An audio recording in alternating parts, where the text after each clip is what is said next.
After having delivered 2 excellent Souls-like action RPGs in the Nioh games, Team Ninja is back with another one that has a different flavor to it. If Nioh was their Dark Souls, Wo Long Fallen Dynasty is their Sekiro.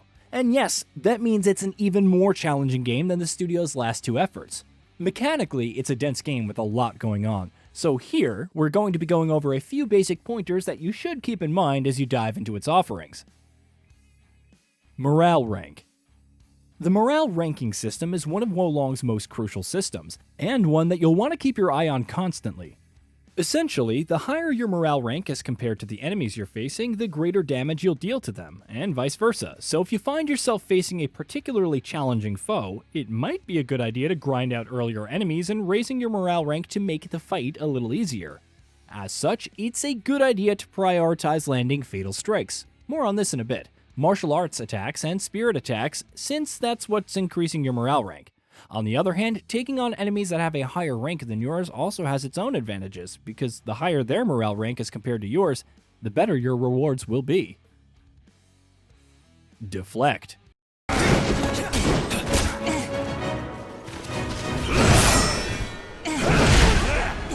what you get! Be ready for anything! This is where Wo Long Fallen Dynasty is most similar to the aforementioned Sekiro Shadows Die Twice. The game places a massive emphasis on deflecting and parrying enemy attacks, and it's something you're going to want to master as quickly as possible. Every attack you successfully deflect will give you additional spirit, which is a crucial resource that's used for a number of actions. Deflecting attacks might also make the enemy stagger, depending on what type of enemy you're taking on, so nailing that timing is something you'll want to get good at. Critical Blow.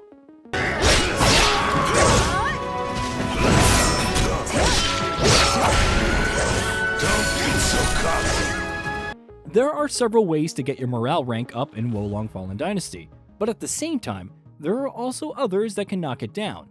One of those is sustaining specific enemy attacks known as critical blows.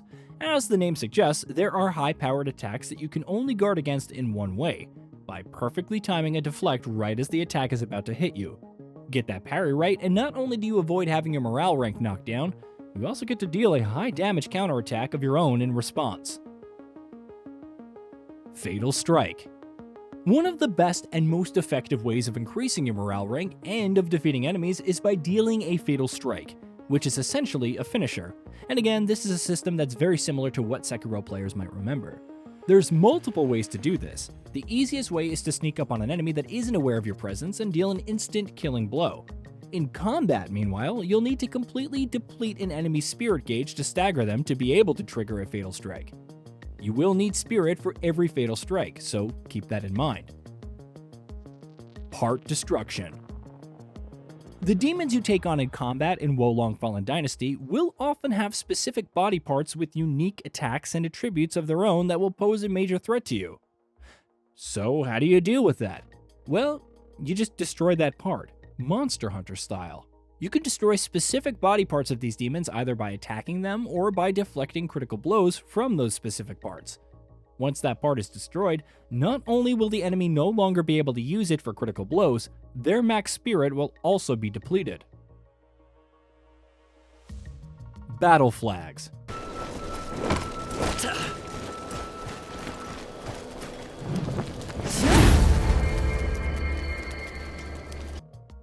Wo Long isn't an open world game, but there's still plenty of room for exploration in each of its levels, and you will want to explore.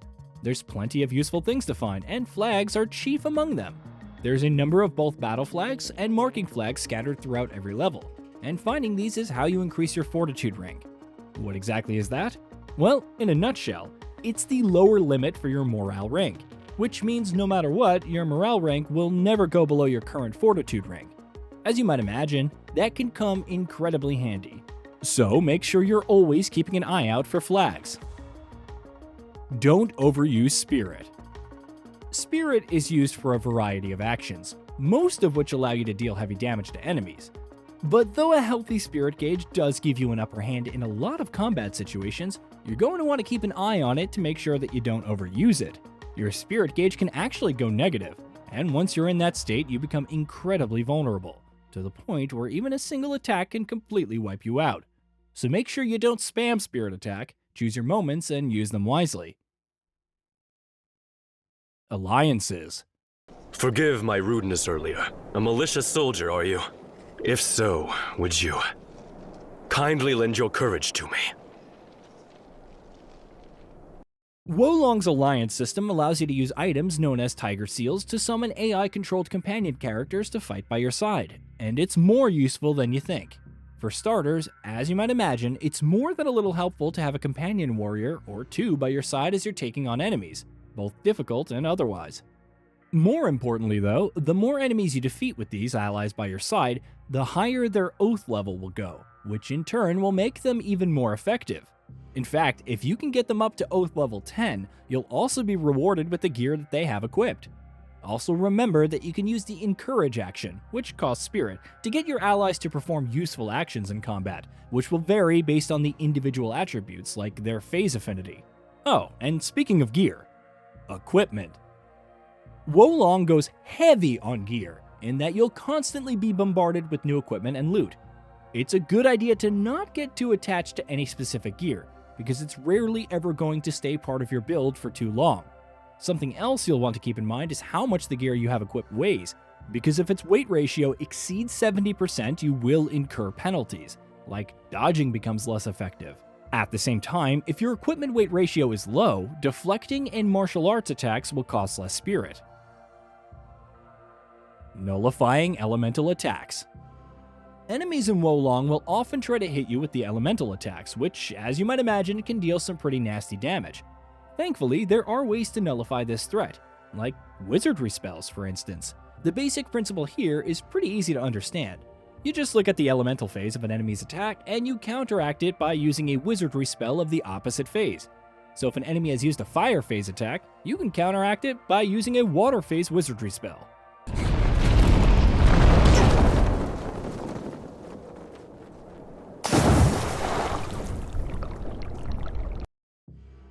Hey, did you know that we at GamingBolt upload new videos every day? Stick around, drop a like, subscribe, and hit that bell, and let us know what kind of content you'd like to see in the future with a comment below.